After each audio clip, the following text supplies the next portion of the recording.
नमस्कार, मी सोनाली पालव. आपण पाहताय एबीसी न्यूज. एबीसी न्यूजच्या बातमीपत्रात आपलं सर्वांचं स्वागत. एक नजर टाकूया आजच्या काही ठळक घडामोडींवर. महामानव डॉक्टर बाबासाहेब आंबेडकर यांच्या महापरिनिर्वाण दिनानिमित्त जगभरात डॉक्टर आंबेडकरांना अभिवादन करण्यात आलं. अंबरनाथमध्येही ठिकठिकाणी महापरिनिर्वाण दिनानिमित्त विविध कार्यक्रम आयोजित करण्यात आले होते. अंबरनाथच्या नवरेनगर शिवसेना शाखेत डॉक्टर बाबासाहेब आंबेडकरांच्या पुतळ्याला पुष्पहार अर्पण करून अभिवादन करण्यात आलं. यावेळी माजी नगराध्यक्ष प्रज्ञा बनसोडे, शाखा प्रमुख क्रांती पडवळ, उपशाखा प्रमुख चंदा जाधव, वैशाली मुळे, प्रिया पाटील, रोहन धेंडे यांच्यासह शिवसैनिक उपस्थित होते. बदलापूरच्या आदर्श विद्यामंदिर इंग्रजी माध्यम शाळेत प्राण्यांची दुनिया हा आगळावेगळा उपक्रम राबवण्यात आला. या उपक्रमात सहभागी झालेल्या विद्यार्थ्यांनी जंगल सफारीचे देखावे तयार केले होते. आदर्श विद्यामंदिरचे ट्रस्टी जनार्दन घोरपडे यांच्या हस्ते या कार्यक्रमाचं उद्घाटन करण्यात आलं.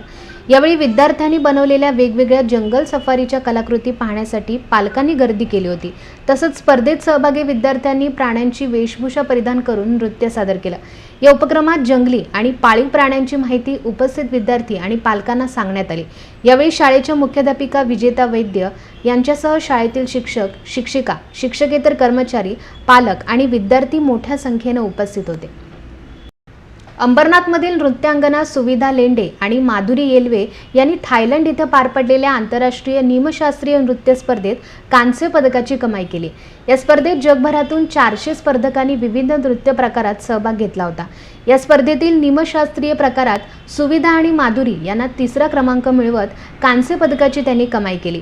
फेब्रुवारी महिन्यात पुण्यात झालेल्या राष्ट्रीय स्पर्धेतून या दोघींची आंतरराष्ट्रीय स्पर्धेसाठी निवड झाली होती. नृत्यकलेत प्रावीण्य मिळवून यापेक्षाही चांगल्या स्तरावर नृत्य करून सुविधा लेंडे यांचं सुवर्ण पदक मिळवण्याचं स्वप्न आहे. मला मिळालेल्या यशाचं श्रेय हे माझ्या गुरूंचं असल्याची भावना यावेळी सुविधा लेंडे यांनी व्यक्त केली. मागील 11 वर्ष झाले मी व्यावसायिक रंगभूमीवरती नृत्यांगना म्हणून काम करते. त्याच्यामध्ये माझे पूर्वीच्या गुरु अनघा देव यांनी मला मार्गदर्शन केलं इतके वर्ष. त्याच्यानंतर 3 वर्षांपूर्वी मी कथकमध्ये एंटर केलं. त्याच्यानंतर माझ्या गुरु सौ स्मिता परांडेकर यांनी मला मार्गदर्शन केलं. मागच्या वर्षी त्यांनी मला सांगितलं की आपण पुण्याला जे राष्ट्रीय लेवलची जी कॉम्पिटिशन होते ABSSची, त्याच्यामध्ये आपण परफॉर्म करू शकतो. तर त्यांच्या मार्गदर्शनाने मी तिकडे परफॉर्म केला. त्यामुळे मला 2nd प्राइज मिळालं आणि त्याच्यामुळे मला इंटरनॅशनल कॉम्पिटिशन थायलंड इकडे मला इकडचं इन्व्हिटेशन मला मिळालं. त्यामुळे मी तिकडे देखील माझ्या गुरु सौ स्मिता परांडेकर यांच्यामुळे परफॉर्म करू शकले आणि तिकडे परफॉर्म केल्याच्या नंतर मला 3rd प्राइज म्हणजेच ब्रॉन्झ अवॉर्ड मिळालेला आहे. त्याच्यामुळे मी ABSS global council of art and culture आणि माझ्या गुरु सौ स्मिता परांडेकर यांच्यासाठी मी खूप ऋणी आहे. अंबरनाथमधील शिवसेना महिला उपशहर संघटक चंदा मिलिंद गान यांनी आपला वाढदिवस गाजावाजा करत साजरा न करता समाजोपयोगी उपक्रम राबवून साजरा केला. त्यांच्या वाढदिवसानिमित्त रोजगार मेळाव्याचं आयोजन करण्यात आलं होतं. या उपक्रमातून 50 पेक्षा जास्त नागरिकांना रोजगार देण्यात येणार आहे. चंदा गान यांच्या वाढदिवसानिमित्त परिसरातील नागरिक आणि शिवसैनिकांनी शुभेच्छा देण्यासाठी गर्दी केली होती.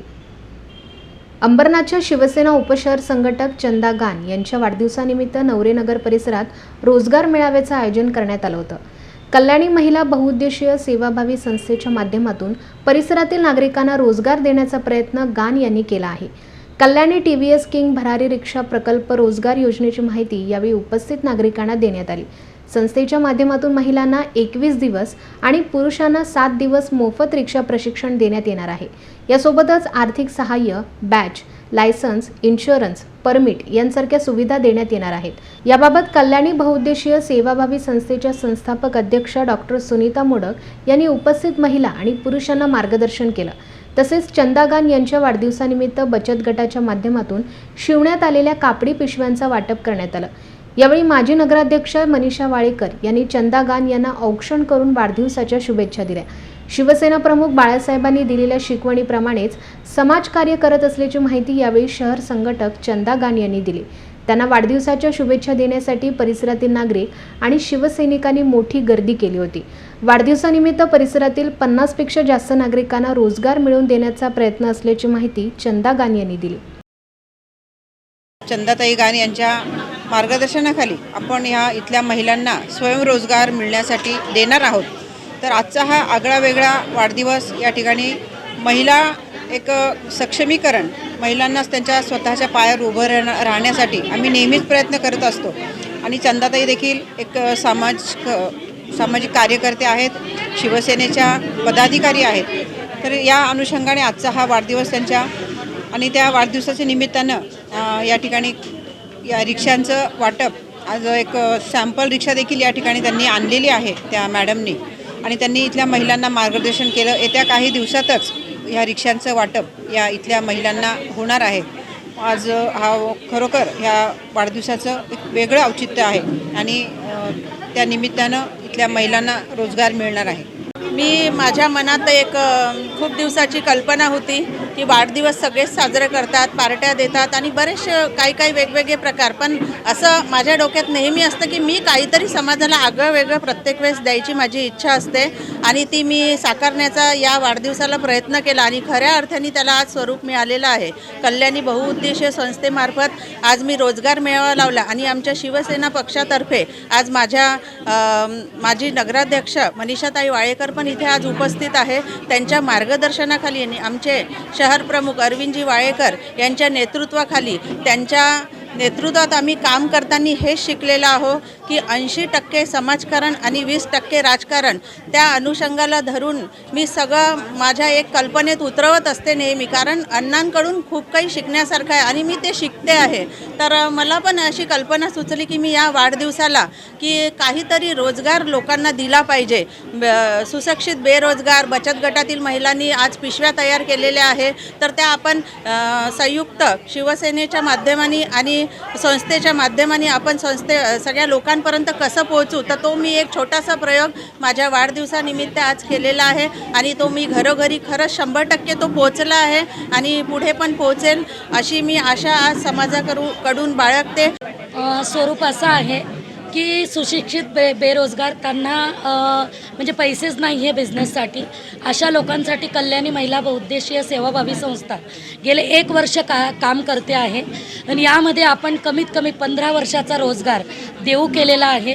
तर आत्तापर्यंत आपण 500 लोकांपर्यंत पोहोचलेलो आहे आणि आज चंदाताई गान शिवसेनेच्या पदाधिकारी आणि कल्याणी संस्थेच्याही पदाधिकारी त्यांच्या वाढदिवसानिमित्त आपण आज आता 53 तरी रिक्षा आपण देणार आहोत येत्या 2-3 महिन्यामध्ये. तर हा आगळा वेगळा उपक्रम खूप छान वाटला आणि अंबरनाथमधील सगळ्यांनी हा शांतपणे समजून घेतला आणि त्याचा ते लाभ घेत आहे लाभार्थी. तर मला खरंच खूप छान वाटतं आहे.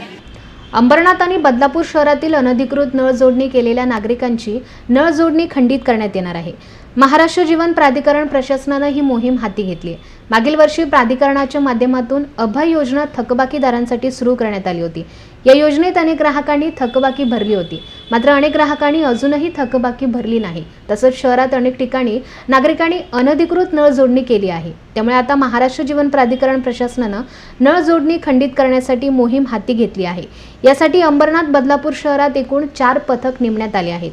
नागरिकांनी पुढाकार घेऊन थकबाकी भरावी, तसंच अनधिकृत नळ जोडणी अधिकृत करून घ्यावी, असं आवाहन प्राधिकरणाचे कार्यकारी अभियंते मिलिंद देशपांडे यांनी केलं आहे.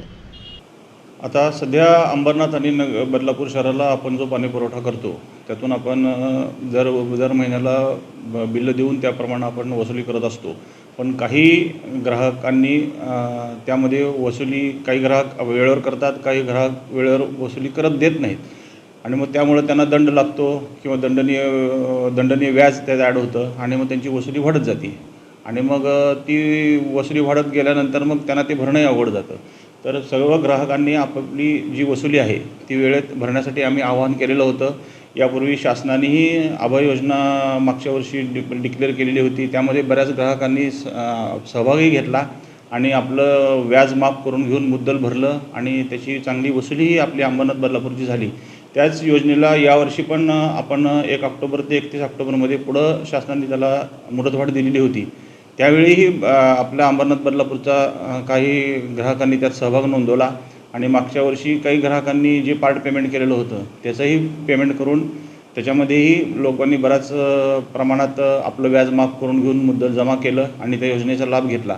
परंतु आता ती योजना 31 ऑक्टोबरला संपलेली आहे आणि यापुढे आता जी काही थकीत आहे किंवा जी काही इल्लिगल कनेक्शन आहेत शहरामध्ये बदलापूर अंबरनाथमध्ये, तर आता ती इल्लिगल कनेक्शन जी आहेत ती ग्राहकांनी स्वतःहून पुढं येऊन ती लिगली करून घेणं अपेक्षित आहे.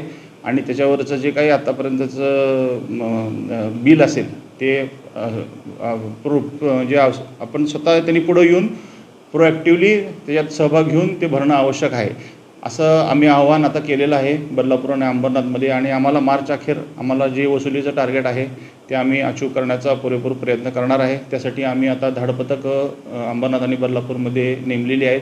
ती रोज पथकं साईडवर जाऊन वेगवेगळ्या भागात जाऊन लोकांचे इल्लिगल कनेक्शन आहेत त्यांची थकबाकी किती आहे याबद्दल व्हिजिट देऊन त्याच्यावर कारवाई होणार आहे. आणि वसुली जी आहे ही 100% करण्याच्या ह्याने आम्ही प्रयत्न करणार आहोत. तरी आम्हाला अंबरनाथ बदलापूरमधल्या ग्राहकांवर वसुलीची कारवाई करण्यापेक्षा त्यांनी जर का स्वतःहून जर का आपले जी काही थकीत बिलं आहेत ती भरली तर त्यांचं पाणीचं कनेक्शन जे आहे ते कट होणार नाही आणि त्याच्याबद्दल त्यांना जो काही त्रास होईल तो होणार नाही. तर सर्व लोकांनी या मोहिमेमध्ये आम्हाला सहकार्य करावे. आम्ही तर मोहीम राबवणार आहोतच. जे लोक बिल भरणार नाहीत किंवा ज्यांचे इलिगल कनेक्शन आहेत ते आम्ही तोडणार आहोत आणि त्याच्यानंतर त्यांची जी काही थकीत वसुली आहे किंवा त्यांचे इलिगलचे काही लिगल करण्यासाठी जे चार्जेस आहेत ते त्यांना भरावे लागतील आणि त्यांना ते कनेक्शन रेग्युलराईज करून घ्यावं लागेल. तर सर्व जनतेला मी आवाहन करतो की आम्हाला या मोहिमेमध्ये सर्वांनी साथ द्यावी आणि जे काही थकबाकी आहे ती त्वरित भरावी व आपले इलिगल कनेक्शन जे काय आहेत ते लिगली करून घ्यावेत. या बातमीनंतर वेळ झाली इथेच थांबण्याची. उद्या पुन्हा भेटू याच ठिकाणी. तोपर्यंत नमस्कार.